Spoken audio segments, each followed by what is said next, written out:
Hello बच्चों, कैसे हैं आप सब। बच्चों ये वीडियो एक्सरसाइज नंबर 6 का लास्ट वीडियो है बच्चों। इसमें हम लास्ट कॉन्सेप्ट को डिस्कस करेंगे जो मैंने पहले वीडियो में पिछली क्लासों में पढ़ाया था आपको। आज इस चैप्टर का एक लास्ट कॉन्सेप्ट बच जाता है, वो आज हम इसमें डिस्कस करेंगे। तो चलिए बच्चों ये स्टार्ट करते हैं। ओके बच्चों, चलिए हम एक क्वेश्चन लेने जा रहे हैं इस चैप्टर से रिलेटेड। तो चलिए हम लोग स्टार्ट करते हैं। देखिएगा इसमें मैं क्वेश्चन मैंने आपको एक लास्ट टर्म पे एक फॉर्मूला कराया होगा, वो पहले मैं आपको रिवाइज करा देता हूँ एक बार में। देखिए मैं आपको बताया था कि एक रेखा का समीकरण कि अगर कोई रेखा है जो दो बिंदुओं से होके पास करती है और अगर ये दो कोई बिंदु हैं, मैं कोई ए और बी मान लेता हूँ, जिसकी प्रवणता m, प्रवणता को हम डिनोट करते हैं बच्चों m से, और जिसकी प्रवणता m है ना। तो बच्चों और अंतःखंड C है, अंतःखंड C है बराबर वो C है। तब बच्चों उस केस में हमारे पास रेखा का समीकरण क्या होता है, y बराबर mx प्लस सी। ये बच्चों हमारे पास एक फॉर्मूला निकल के आया था, बहुत ही महत्वपूर्ण फॉर्मूला है। मैंने अगले वीडियो में इसके बारे में काफ़ी अच्छे से बताया है। तो बच्चों ये एक फॉर्मूला निकल के आया था y बराबर mx प्लस सी। इसे इस फ्लो में याद करें, y बराबर mx प्लस सी, इस तरीके से बच्चों इसे याद करें, है ना। तो चलिए अब हम इस पर एक नया क्वेश्चन ले लेते हैं। ओके बच्चों, देखिए मैं यहाँ पर एक क्वेश्चन लेने जा रहा हूँ, ध्यान से देखिएगा। देखिए मैं क्या कर रहा हूँ, क्वेश्चन नंबर फर्स्ट ले रहा हूँ बच्चों। मैं आपको प्रवणता दे रहा हूँ, m की वैल्यू दे रहा हूँ। प्रवणता एक रेखा की प्रवणता है, ये एक प्रश्न है। रेखा की प्रवणता है जिसकी प्रवणता 4 है और अंतःखंड C कितना है, 8 है। तो उस रेखा का समीकरण बताइए। तो देखिए हमारे पास फॉर्मूला क्या होता है, ऊपर मैंने लिखा हुआ है y बराबर mx प्लस सी। ठीक है बच्चों, mx प्लस सी। देखिए अब इसमें क्या क्या क्या चाहिए हमें, m की वैल्यू चाहिए और c की वैल्यू। तो m की वैल्यू हमें पता है 4, x का x लिख देंगे और c की वैल्यू कितनी है बच्चों, 8। तो बच्चों ये बहुत ही आसान तरीके से निकल आता है उस रेखा का समीकरण y बराबर 4x प्लस 8। तो बच्चों इस तरीके से हम इन क्वेश्चन को सॉल्व कर सकते हैं बहुत ईजिली। चलिए बच्चों मैं एक नया क्वेश्चन ले लेता हूँ।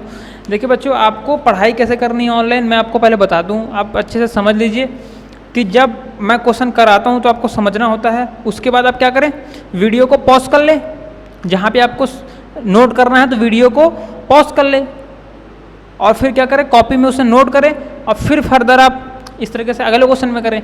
अगर आपको कहीं कुछ समझ में नहीं आया तो वीडियो को रिवर्स कर सकते हो, ये वीडियो में इस तरीके से हम समझ सकते हैं। अगर समझ में नहीं आया तो रिवर्स करिए, फिर से देखिए, फिर से समझिए, और फिर अगर कुछ चीज़ नोट करनी है तो वीडियो को तुरंत पॉज करिए और फिर आप नोट करिए चीज़ें। इस तरीके से बच्चों आप करोगे तो आपको काफ़ी आसान रहेगा इसमें पढ़ना, है ना। आज की डेट में बच्चों सारे बच्चे, सारे स्कूल के बच्चे इसी तरीके से पढ़ाई कर रहे हैं, तो आपको भी ऐसे ही पढ़ना है जब तक स्कूल नहीं खुल जाते हैं। ओके बच्चों, चलिए अब हम एक नए क्वेश्चन की तरफ चल रहे हैं। तो अब एक नया क्वेश्चन लेने जा रहे हैं। ओके बच्चों, देखिए बच्चों मैं एक क्वेश्चन लेने जा रहा हूँ। देखिए सेम क्वेश्चन है जैसे मैं आपको बताया है अभी। क्वेश्चन है कि एक रेखा की प्रवणता, मतलब कि m, प्रवणता को हम शो करते हैं m से। एक रेखा की प्रवणता है m, वो उसका जिसका मान है 6 और अंतःखंड C का मतलब होता है अंतःखंड C, अंतःखंड C की वैल्यू है 10। तो उस रेखा का समीकरण बताइए। तो देखिए y बराबर mx प्लस सी, ये फॉर्मूला हमारे को पता है ना। अच्छा ये फॉर्मूला हमें पता है तो हम क्या करेंगे, अब y का y लिख देंगे, m की वैल्यू दी हुई है 6 तो 6 का 6 लिख देंगे और c का मान दिया हुआ है 10, तो बराबर हो जाएगा y बराबर mx प्लस सी। ठीक है बच्चों। तो बच्चों इस तरीके से बहुत आसान तरीक़ों से हम क्वेश्चन को सॉल्व कर सकते हैं। तो इसे नोट करिए, वीडियो पॉज कर लीजिए फिर नोट करिए, है ना। चलिए अब नेक्स्ट क्वेश्चन में चलते हैं। अच्छा बच्चों देखिए, एक मैंने क्वेश्चन लिया हुआ है यहाँ पे, और y बराबर 4x + 6 आपको दिख रहा होगा यहाँ पे काफ़ी अच्छे तरीके से कि मैंने क्वेश्चन लिया हुआ है y बराबर mx + c, है ना। उसमें वैल्यू रख दी मैंने 4x + 6, है ना। अच्छा, c की वैल्यू यहाँ पे 6 दिख रही है और m की वैल्यू यहाँ पे हमको 4 दिख रही है, क्योंकि फॉर्मूला क्या होता है y बराबर mx + c। अच्छा देखिए, थोड़ा हम कोऑर्डिनेट में चले जाते हैं। हमको पता है कि 4 चतुर्थांश होते हैं, ये होता है x, ये होता है y, और इधर बच्चों होता है माइनस का x और इधर होता है माइनस का y। देखिए बच्चों, अब हम क्या जा रहे हैं कि इस पे जो है, इस पे हम क्या करने जा रहे हैं कि इस पे x में 1 रख के देखते हैं तो उसमें y कितना आता है फिर पता चल जाएगा हमें। 1 यहाँ पे कहीं पे आएगा, उसका y निकाल लेते हैं, तो x बराबर y पे निकाल लेते हैं, 1 पे y दिख रहा है आपको। तो x बराबर 1 इक्वल टू, हाँ तो इसमें रख दीजिए 1, x बराबर, तो y बराबर कितना आ जाएगा 10। तो x बराबर 1 पे y कितना आ रहा है 10 आ रहा है। अच्छा देखिए, अब x बराबर 2 रख के देख लीजिए, तो x बराबर 2 रख के देखेंगे तो 6, 4 दूनी 8 और 12 14, तो y बराबर 14 आ गया। तो y बराबर कितना आ गया बच्चों 14 आ गया। अच्छा देखिए, y बराबर यहाँ पे 14 आ गया, ठीक है बच्चों। अब देखिए y बराबर हम लोग x बराबर क्या रखते हैं 3 रख के देख लेते हैं। तो x बराबर 3 रखते हैं तो क्या हो जाएगा बच्चों, और ये 12 हो जाएगा, 4 × 12 और 6 तो कितना 18 हो जाएगा। तो y कितना आ गया बच्चों 18 आ गया। देख रहे हो, इस तरीके से हम क्वेश्चंस को सॉल्व करते हैं, है ना। यहाँ पे हमने x बराबर 1 2 3 रख के देख रहे हैं, अभी उसमें देख रहे हैं कि हम y क्या आ रहा है। मैं आपको एक्चुअली में बताना चाहता हूँ कि जो m लिखते हैं वो होता क्या है आखिरकार, जो c होता है अंथाखंड, वो कहाँ से, है ना, वो क्या होता है, वो कहाँ से लिया जाता है, वो मैं आपको दिखा रहा हूँ इस क्वेश्चन में। काफ़ी ध्यान से देखिएगा, काफ़ी इंपॉर्टेंट चीज़ बताने जा रहा हूँ आपको मैं। जनरली लोग ये चीज़ छोड़ देते हैं, तो मैं लेकिन आपको सब कुछ भी छोड़ नहीं रहा हूँ, सब कुछ बता रहा हूँ, है ना। तो ध्यान दीजिएगा इस पर। देखिए x बराबर हम लोग क्या करते हैं 0 रख लेते हैं।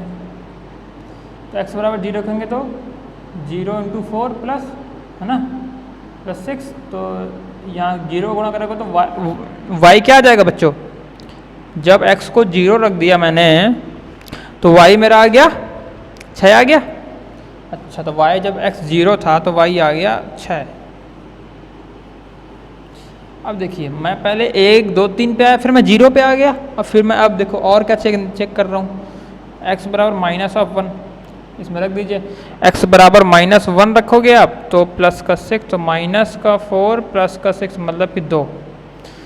जब मेरा x -1 था तो मेरा y 2 आ गया।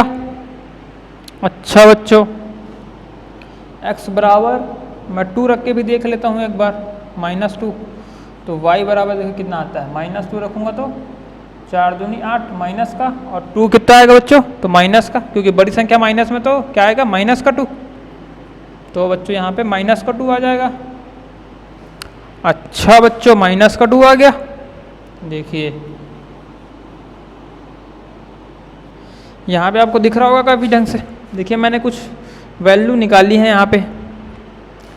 अच्छा देखिए, हम इसको अब यहाँ पे कोऑर्डिनेट पे शो करते हैं x, y।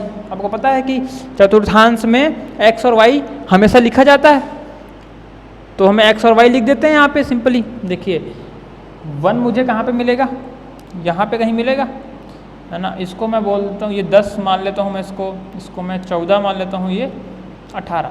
मेरे पास जगह थोड़ी कम है, इसलिए मैं, क्योंकि मेरे पास वैल्यू बहुत ज़्यादा है तो और मैं उतना शो नहीं कर सकता, इसलिए मैं यहाँ पर सीधा 10 मान लिया मैंने, है ना, 14 मान लिया और 18, 10 14 18 मान लिया।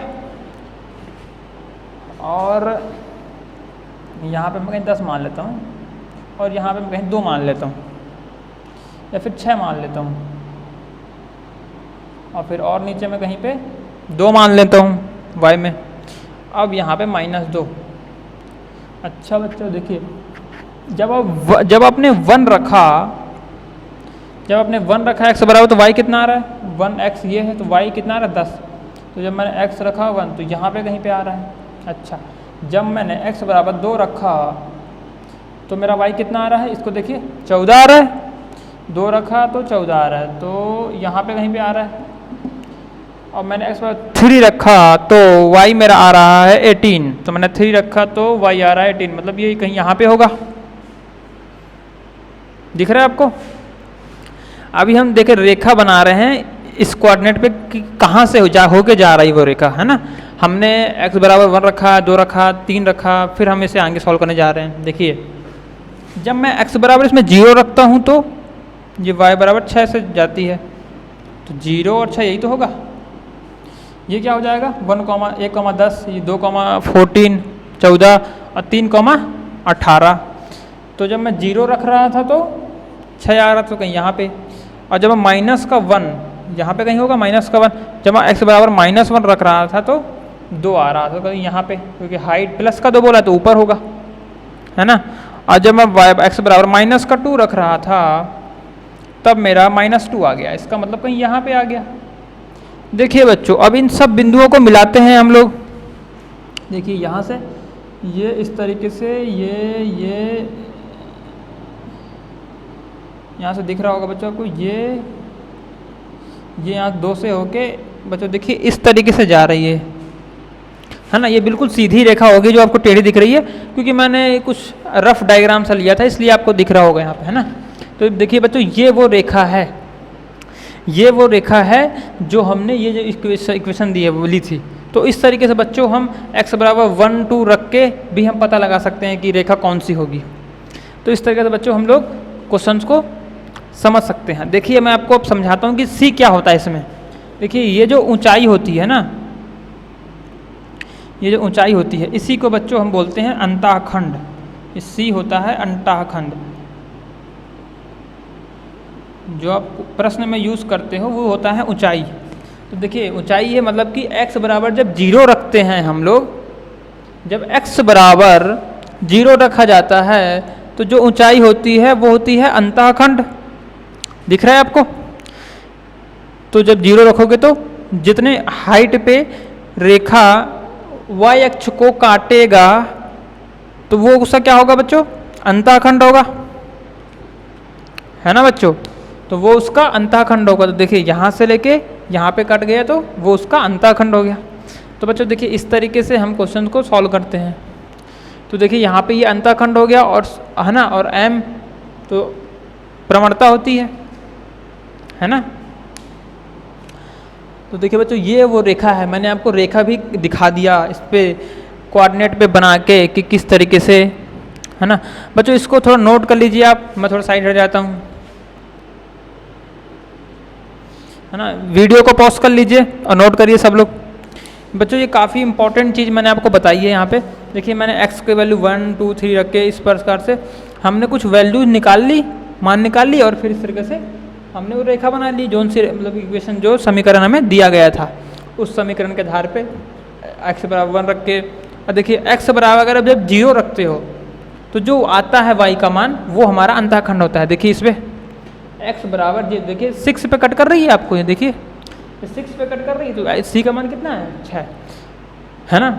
x बराबर इस वाले फॉर्मूले में y बराबर 4x + 6 में जब हम 6x का मान जब 0 रखा जाता है तो जो y का मान आता है वही हमारा अंतःखंड होता है। ये हमें इस चित्र से समझ में आ रहा है। तो बच्चों देखिए यहाँ पे मैंने पूरा एक्सप्लेन करा है आपको। तो इस तरीके से बच्चों ये चैप्टर यहाँ पे ख़त्म होता है। इस चैप्टर से रिलेटेड मैंने सारे क्वेश्चन आपको करा दिए हैं। आप बच्चों बुक पे जाइए, उसके सारे क्वेश्चन सॉल्व करिए, अब आपसे सारे क्वेश्चन सॉल्व हो जाएंगे। तो बेस्ट ऑफ लक। और हम नेक्स्ट वीडियो में एक नेक्स्ट चैप्टर डिस्कस करेंगे। तो चलिए बच्चों, जब तक के लिए all the best, have a nice day, good bye.